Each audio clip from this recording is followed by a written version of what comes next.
हाँ जी बच्चे, तो इंटरेस्ट ऑन कैपिटल के लिए हमने स्टार्टिंग से अलग वीडियो बनाया है, ध्यान से देखिएगा।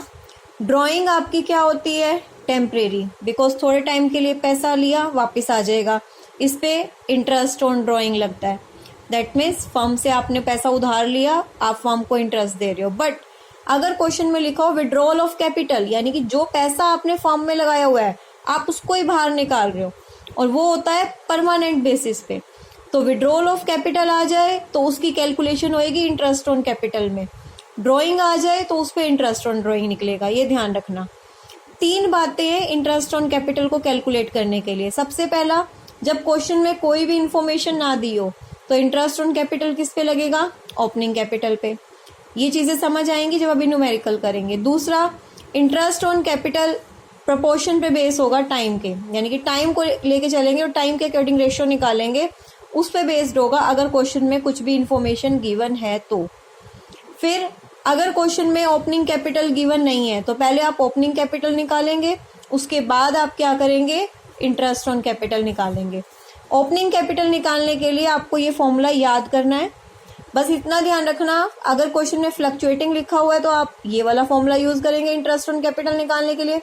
अगर फिक्स्ड कैपिटल लिखा हुआ है तो आप ये वाला फॉर्मूला यूज करेंगे। फ्लक्चुएटिंग और फिक्स्ड क्या है, जब हम कैपिटल अकाउंट करेंगे तो आपको पता चलेगा। अब देखिए इंटरेस्ट ऑन कैपिटल के तीनों पार्ट्स पे आते हैं। आपको कैपिटल दी हुई है 1 लाख और इंटरेस्ट ऑन कैपिटल निकालना, रेट 12%। क्या कोई भी इंफॉर्मेशन गिवन है? पैसा कब निकाला, कहाँ निकाला, कैसे निकाला, कुछ भी गिवन नहीं है। तो हमारा पहले वाली बात इन्होंने कही थी ना, जब कोई भी इंफॉर्मेशन गिवन ना हो तो जो हमें ओपनिंग कैपिटल गिवन होती है हम उसी पे इंटरेस्ट निकालते हैं। तो हमने क्या किया? 1 लाख ओपनिंग कैपिटल, सीधा 12%, कितना आ गया? 12,000 ओपनिंग कैपिटल पे निकाला जब कुछ भी मेंशन नहीं था क्वेश्चन में। हो गया, ये तो इजी है। अब सेकंड क्वेश्चन देखो। 1 अप्रैल 2019 को पार्टनर ने पैसा लगाया 1 लाख रुपए, ठीक है। 3 महीने के बाद 1 जुलाई को उसने 20,000 रुपये और लगाए, यानी कि अप्रैल, मई, जून, 3 महीने तक उसके पास कितने पैसे थे? 1 लाख। जो 1 जुलाई को उसने 20,000 और लगाए, तो 1 लाख में 20,000 ऐड करे कितने हो गए? 1,20,000। 1 जुलाई को लगाए थे, ध्यान रखना ये पैसे। अच्छा, उसके बाद इन्होंने क्या किया? 4 महीने के बाद, यानी कि 1 नवंबर को उन्होंने और पैसा लगाया। 4 महीने, जुलाई, अगस्त, सितंबर, अक्टूबर, यानी कि 30 अक्टूबर तक। 1,20,000 कितने टाइम तक रहे? 1 जुलाई से लेके 30 अक्टूबर, 4 महीने। तो 1 लाख रुपए कब तक थे? 3 महीने तक। 1,20,000 कब तक थे? 4 महीने तक। फिर 1 नवंबर को 10,000 और लगाए। 1 नवंबर को चेंज हो गया पैसा, पहले 1,20,000 था, 1 नवंबर को कितना हो गया? 1,30,000। ये कितने टाइम के लिए ला? आफ्टर 2 मंथ पैसा निकाल लिया, यानी कि जो ये 1,30,000 थे ये कितने महीने के लिए रहे? 2 महीने के लिए। 2 महीने, नवंबर, दिसंबर, यानी कि 1 जनवरी को आपका पैसा आपने विड्रॉ कर लिया। विड्रॉल ऑफ कैपिटल मैंने कहा था ना, इंटरेस्ट ऑन कैपिटल में हम देखेंगे कितने रुपए विड्रॉ करे हैं आपने। 1 जैन को आपने कितने रुपए विड्रॉ करे हैं? 40,000। अगर आपके पास पहले 1,30,000 थे, 40,000 विड्रॉ कर लिए तो कितने रह गए? 90,000। उसके बाद कोई भी इंफॉर्मेशन गिवन नहीं है। दैट मीन्स 1 जनवरी से लेके 31 मार्च तक आपके पास कितने पैसे थे? 90,000। तो इस पे कितने महीने का लग गया? 3 महीने का। 3 और 4 7, 8 9 10 11 12, देखो टोटल पूरे 1 साल बन रहा है, और 1 साल बनना भी चाहिए। मंथली कैलकुलेट किया, इनको प्लस कर देंगे। ये हमारा सेकंड फॉर्मूला था। इसमें बोला गया था ना आपको कि अगर इन्फॉर्मेशन गिवन होगी तो हम टाइम की रेशियो निकाल लेंगे मंथली, कि कितने मंथ के लिए कितना पैसा हमारे पास रहा था। देखो इसका एक क्वेश्चन और है हमारे पास। 1 अप्रैल को पैसा था 2 लाख रुपए, 31 जुलाई को 50,000 और आया। 1 अप्रैल को 2 लाख था, 31 जुलाई, अप्रैल, मई, जून, जुलाई, 31 जुलाई है ना, तो जुलाई काउंट किया, कितने महीने हो गए? 4 महीने हो गए, यानी कि 2 लाख पे कितने महीने का लगेगा? 4 महीने का, ठीक है। अब 31 जुलाई को, यानी कि 31 जुलाई अगला महीने शुरू हो गया, अप्रैल, मई, जून, जुलाई, ठीक है। जुलाई के बाद क्या आता है? अगस्त, यानी कि 1 अगस्त से लेके ये पैसा कब तक रहा? इन्होंने बोला कि 1 नवंबर को निकाला, तो नवंबर तो काउंट नहीं करेंगे क्योंकि 1 तारीख है। अगस्त, सितंबर, अक्टूबर, 30 अक्टूबर तक आपके पास कितने रुपए रहे? 2.5 लाख रुपए रहे। तो 2.5 लाख पे कितने महीने का लगेगा? 3 महीने का। ठीक है, फिर आपने 1 नवंबर को, यानी कि 1 नवंबर को जब आपने निकाल लिए पैसे, कितने पैसे निकाले? 30,000। अब आपके पास कितने रह गए? 2,20,000। फिर आपने क्या किया? 31 जनवरी को 15,000 और लगाए। 31 जनवरी यानी कि जनवरी तो खत्म हो गया, तो जनवरी तक तो 2,20,000 थे। नवंबर, दिसंबर, जनवरी, 31 जनवरी तक आपके पास कितने पैसे थे? 2,20,000। जनवरी खत्म होने के बाद आपने क्या किया? और पैसा लगाया, यानी कि ये पैसा कब से हुआ हमारे पास? 1 फेब से लेके 31 मार्च तक। तो 1 फेब से 31 मार्च कितने महीने हो गए? 2 महीने। देखो, इस पे 4 महीने का लगेगा, इस पे 3 महीने का, इस पे 3 महीने का, इस पे 2 महीने का। आप काउंट कर लो, 12 हो जाएंगे। सबका अलग अलग इंटरेस्ट निकालोगे, प्लस करके आंसर आ जाएगा। क्लियर है?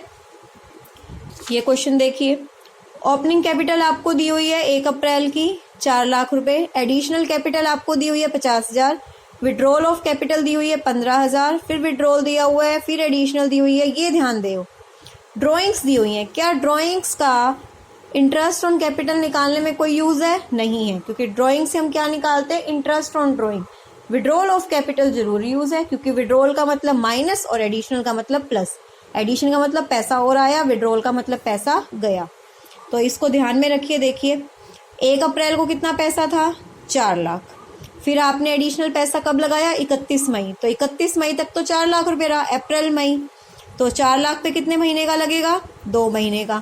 उसके बाद आपने 31 मई को और पैसा लगाया 50,000, यानी कि 1 जून को कितना पैसा हो गया आपके पास? 4,50,000। 1 जून को 4,50,000 हुआ, 30 जून को निकाल लिया, तो एक ही महीना हुआ। 4,50,000 पे 1 महीने का लगेगा। 30 जून को आपने 15,000 रुपए निकाल लिए, 15,000 रुपए निकाल लिए। पहले कितने थे 30 जून तक? 4,50,000। 15 निकाल लिए तो कितने हो गए?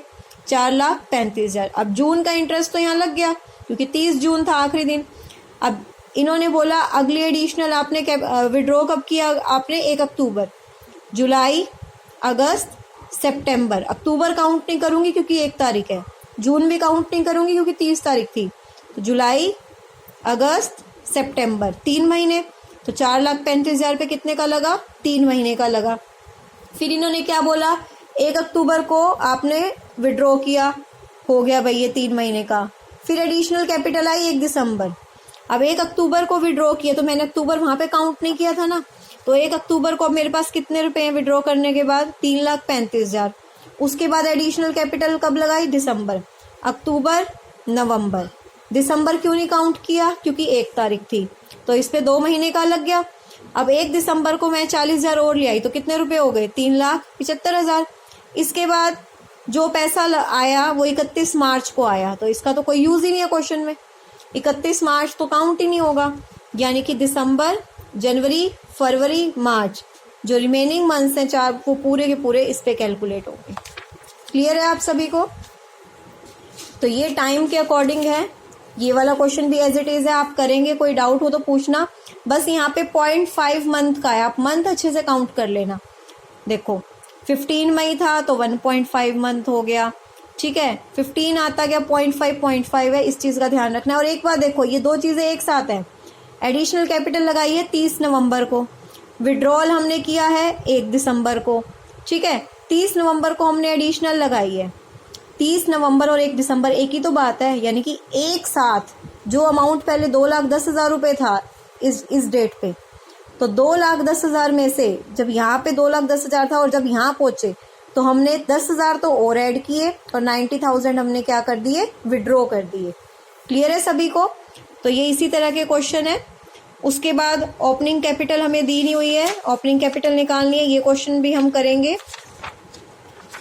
आपको मैं बता देती हूँ, क्वेश्चन में जब आपको ओपनिंग कैपिटल गिवन ना हो, आपको एडिशनल गिवन है, आपको वर्किंग कैपिटल गिवन है, आपको क्लोजिंग कैपिटल गिवन है, तो आप क्या करेंगे? स्टार्टिंग में मैंने आपको फॉर्मूला दिखाया था ना, आपको सेम वैसे ही करना है। देखो पूरा क्वेश्चन आपके सामने गिवन है, क्लोजिंग, एडिशनल, जो आइटम्स, मतलब आपको एक भी आइटम ऐसी नहीं लेनी है जो उस फॉर्मूले में गिवन नहीं है। अगर कुछ एक्स्ट्रा चीजें गिवन है तो छोड़ दो। जैसे उस फॉर्मूले में ये था क्लोजिंग कैपिटल, उसमें withdrawal of capital plus, drawing plus, additional capital minus, share of profit minus, क्या निकल गई यहाँ से? आपकी ओपनिंग कैपिटल निकल गई।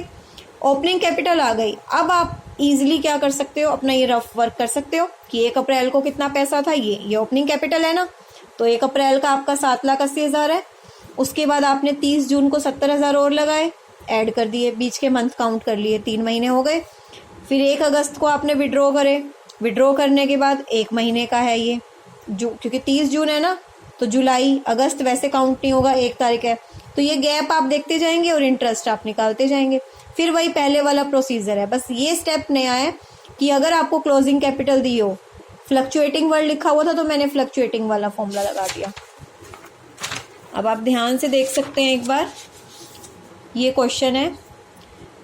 इसके बाद की जो वीडियो है वो आपको YouTube पे अवेलेबल है, उसमें ये सारे क्वेश्चन मैंने सॉल्व किए हुए हैं, और इसके अंदर वाले भी जो क्वेश्चन सॉल्व नहीं थे, जो ये क्वेश्चन की स्टेटमेंट्स मैंने आपको समझाई हैं, ये वाला क्वेश्चन है या जो और भी हैं, इससे नेक्स्ट वीडियो जो YouTube पे अवेलेबल है उसमें आपको इन सब के मैं दोबारा से क्वेश्चन समझाए हैं, ये वाला टॉपिक दोबारा से समझाया हुआ है, तो वहाँ पे आप डिटेल में देख सकते हो। उन क्वेश्चंस को मैंने पूरा डिटेल करके समझाया हुआ है, तो इसके बाद वाली वीडियो भी आप YouTube पे ज़रूर देखना इस टॉपिक को क्लियर करने के लिए। Thank you.